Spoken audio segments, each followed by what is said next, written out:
Hello, our friends. Hey, everybody, it's Jason Blaha here, and once again, it is time for another org mode workout. And today was max effort, lower day, but a quick reminder for those of you who watch these videos, please remember to click like down below. It would be greatly appreciated. Reach down there and do that. We got a PR today. Happy with the PR. Some bloopers in here. Overall, very happy with the workout. Happy with the way everything felt.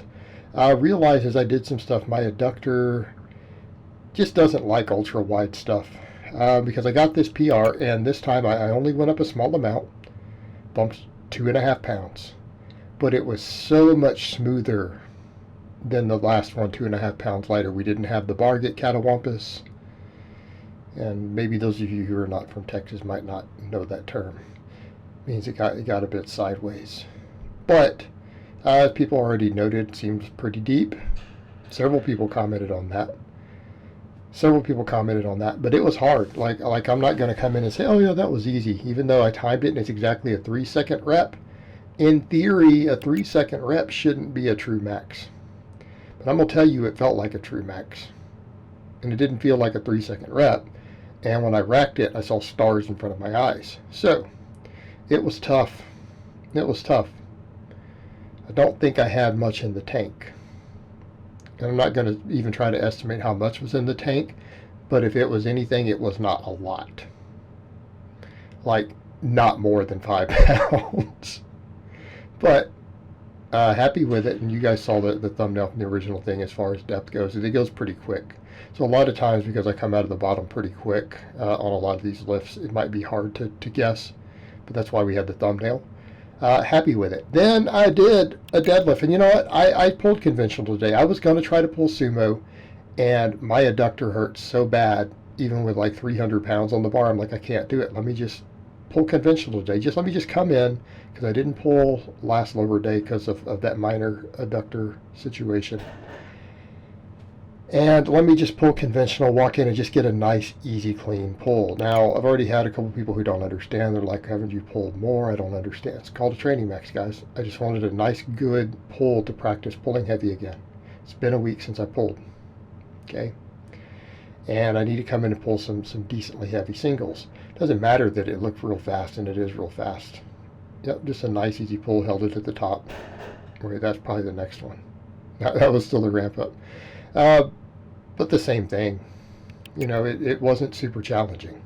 And I think someone has said, what do you think your max is at the moment? Probably 600, ballpark. So yeah, I'm at the point where my squatting and deadlifting are pretty much even. My deadlift has regressed, so we're going to work on the deadlift. So let's talk a lot about what we're going to do with the deadlift. I've realized, for me, back is ultra critical for deadlifts. It's ultra critical for deadlifts. Got to build my back up completely. That's why we're adding all the extra rowing back in. I'm going to put a focus back on good mornings.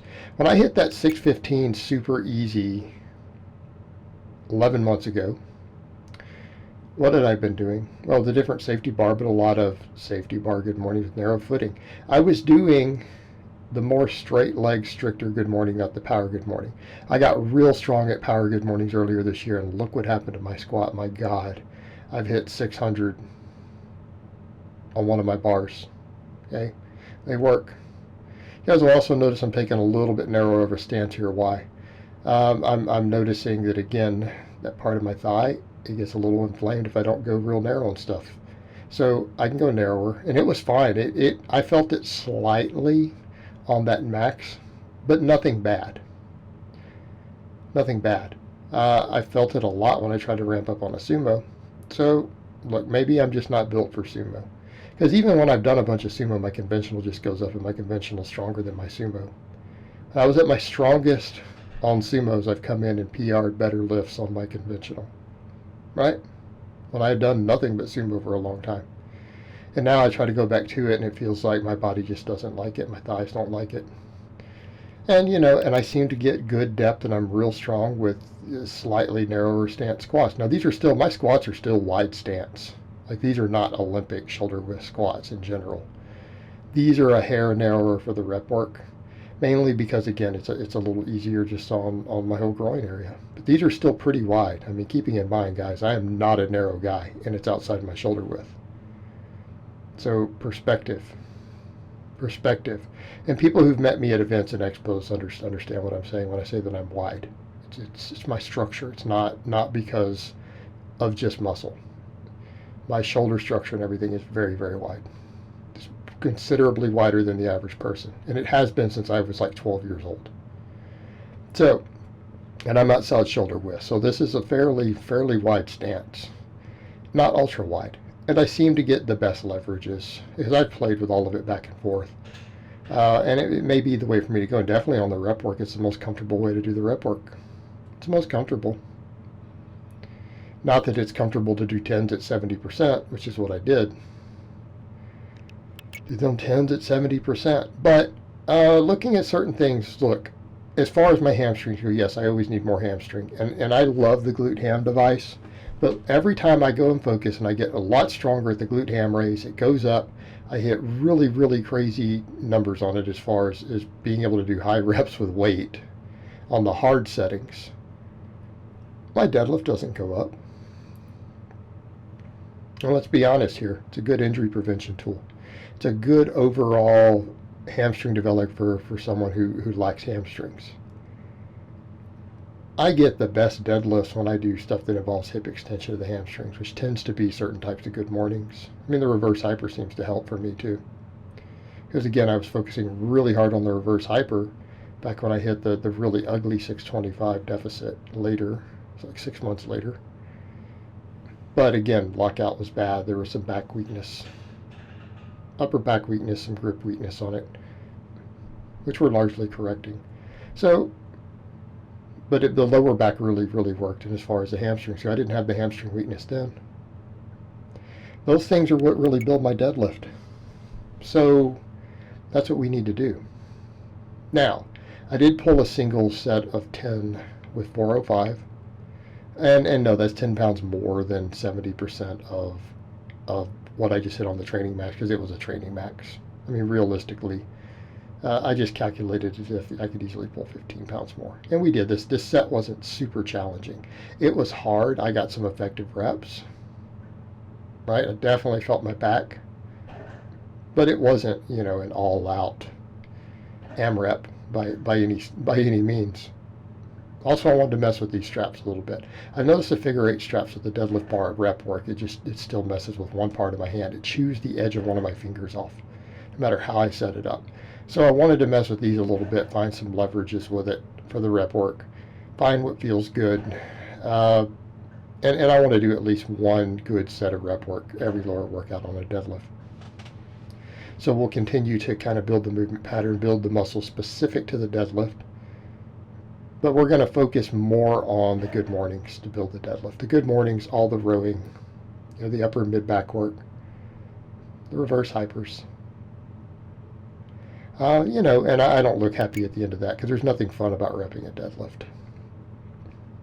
Then I decided to try to do the real narrow stance again with the good mornings. I tried to estimate what would be a challenging 10 rep weight because I don't have a current max on this. And I went with just, leaving 2 plates on, which with this bar put me at 241. And I did 3 sets of 10. Now I'm having to adjust that first set. I noticed with those toes out, stance even that wide, it was uncomfortable in that whole hip and groin. It was a bit uncomfortable. I ground through it and then realized the next 2 sets I needed to bring the toes forward, go with a nice, good, fairly strict leg, fairly stiff leg, narrow stance, good morning. And it lit my back up and I felt my hamstrings. Okay, got a good hamstring pump in the same way that I feel it work on the deadlift, which it makes sense. We're focusing on hip extension. Right, I need my hamstring to have hip extension on the deadlift. It's honestly the contribution as far as the knee flexion on a deadlift, it's there, but it's pretty minor. And it's not like we're not getting all that on the good morning and other stuff. So realistically, let's focus on movements that use my back and involve hip extension to build the hamstrings, and that's going to be good mornings. It's going to be reverse hypers. And I just need to keep building my back strength up top to bottom. And we're going to put a really heavy focus on all of that, obviously, on the upper days.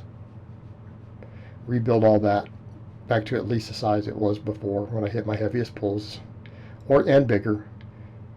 Bring that deadlift up. And you know what? I'll allow all the hip extension movements to build my hamstrings. not like we're not going to have reduced injury risk. We stretch position, good morning. We're getting a stretch reflex for high reps in the hamstrings in the same manner they work on a deadlift. And note, again, with these good mornings now, we're looking in terms of lower body movement. It's looking a lot closer to what the deadlift looks like, right? It looks a lot closer.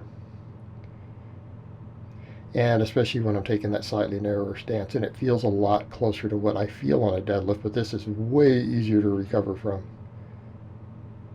So we still did some rep work on the deadlift. But yeah, the name of the game, it's all going to be hypertrophy, general hypertrophy with stuff, and then everything to bring up all the weak links I need. Squatting, deadlifting, benching. It's going to be about body composition for a while.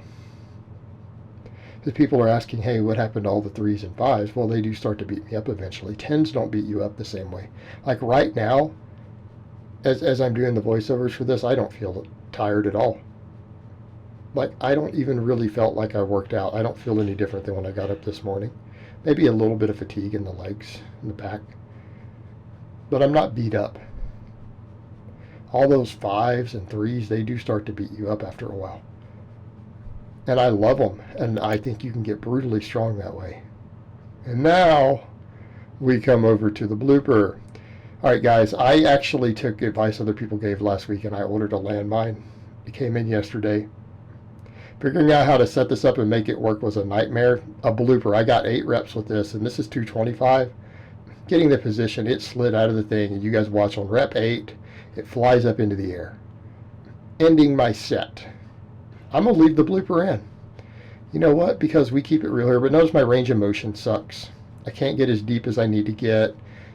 Everything's in a bad position. It ends up being insecure, and don't let it scare you guys. That bar is going to fly all the way up and hit the top of the rack. I didn't get hurt. There was no pain. You know, it happens. These minor bloopers happen. And there you go. Hit my butt. So if anyone's worried, did the junk get hit? No, it hit my butt. I got big glutes. I got padding. We were good. So I realized I needed to strap bands over it, and I needed to be on a pad. So this 1-inch pad and adjusting the height of everything a bit, now I got a deeper depth and I'm able to really sit back. Now, obviously my torso is way more upright than we would sit back on a power squat, but the hips, it lets me sit back into that position, and that back position, especially with that 1-inch pad, adds depth. Now, I only have 180 pounds of bar weight on there, but that band, look at the way the band adds that leverage. That is an enormous amount of band tension. That is a black band stretched all the way tight and over. And that's to keep that thing from popping out, because it's putting downward force onto that bar. And I actually have it on the collar of the bar, not quite on the collar of the thing. So it's putting a lot of downward force there. It's going to keep it from sliding out.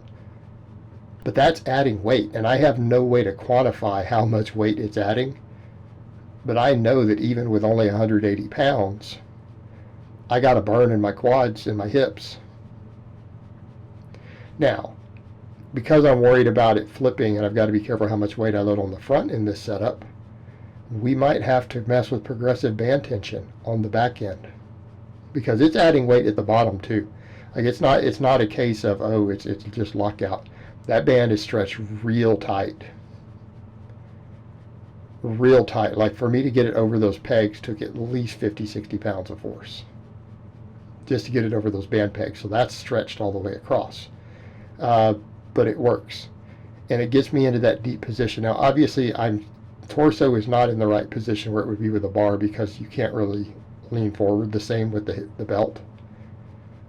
But this will let me work my lower body like the squat while being in traction on the hips. Okay, this is again another fantastic hypertrophy tool to use on the back end of the squatting. And it felt, once I got the band set up and everything was set good and the foot was set to where I could get deeper, it felt great. It felt like doing high rep heavy squats, but without pulling on the back, without pulling on the torso. And you guys have seen me do other variations before, and they're good, but this was a lot more comfortable to get into position. It felt more stable once I had everything set. And again, it really let me push the hips back like on a power squat while keeping everything in traction, no strain on the back. I think this is going to be a winner in bringing that squat up to the next level. Just like, we say, hey, those good mornings are going to help bring the deadlift up to the next level again. I feel like this is a valuable tool that's going to help with my squatting, because I'm already getting tons of back work. We're getting tons of back work, and we need a little bit of extra lower body work, quads, hips, glutes, all that from the hip squat, in a way that will carry over to my squatting. And that's going to do it, because I'm not worried about extra back work. We're doing all the safety bar work, the good mornings, everything else. I'm also doing tons of the rowing and everything. The back is going to be fine. It's continuing to develop. I need to make sure that lower body, that my quads and hips particularly, can keep pace. That they can keep pace. Because we need to get that squat up. Let's go something crazy. Let's go for a 700-pound squat. I already know I can get 6 with that one bar. We're going to get up to where we're going to get past 6 with all the bars eventually. I mean, at the rate everything's going. So then what? We push for 7. And then we're getting into serious territory. Guy up in his 40s. I'll turn 44 next week. As I get to Masters 2, step on a platform and hit 650 to 700-pound squat. I don't think anyone can deny that that's strong. Nobody. So that's what we need to reach for. We don't just need to be good, we need to be great. Strive for excellence. Alright guys, well that's really all I have to say on that today. I hope it's been informative, and I will talk to you guys next time.